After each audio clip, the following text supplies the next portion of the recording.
আন্দোলন বন্ধ করা যাবে না, জাতীয় আন্দোলন বন্ধ করা যাবে না, পঞ্চায়েতের আন্দোলন বন্ধ করা যাবে না, চলবে না, চলবে না, কর্মসূচি চলবে না, চলবে না,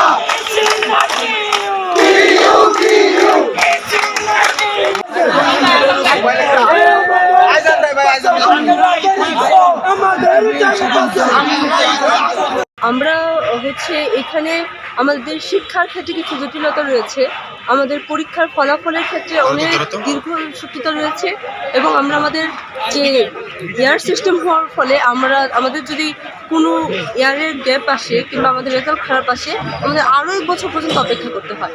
আর ওই পরীক্ষাটা হয় 4-5 মাস যাবত। ওই পরীক্ষা শেষ হওয়ার আরও 5-7 মাস পরে আমরা রেজাল্ট পাই, মানে প্রায় একটা 8-9 মাসের একটা সাইকেল তৈরি হয়ে যায়। ওইখান থেকে আমরা বের হতে পারি না, ফলে সেশন জট হয়। আর সেশন জট হওয়ার চেয়েও বড় কথা হচ্ছে আমরা আমাদের রেজাল্টে কোনো উন্নয়ন দেখতে পাই না। আপনি গতকালকের যে ঘটনাটা বলছেন আমাদের, ওই বিষয়টা বলি। অনাকাঙ্ক্ষিত কয়েকটা ঘটনা ঘটেছে। ওইটা দোষ হচ্ছে রেল কর্তৃপক্ষ, কারণ আমরা ওইখানে অবস্থানের কথা আমরা 14 তারিখে জানিয়ে দেওয়া হয়েছে।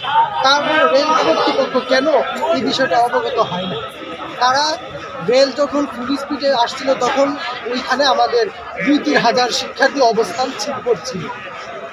যদি রেলটা তাদের উপর দিয়ে যেত, স্পট ডেট ডিসিশন করতাম।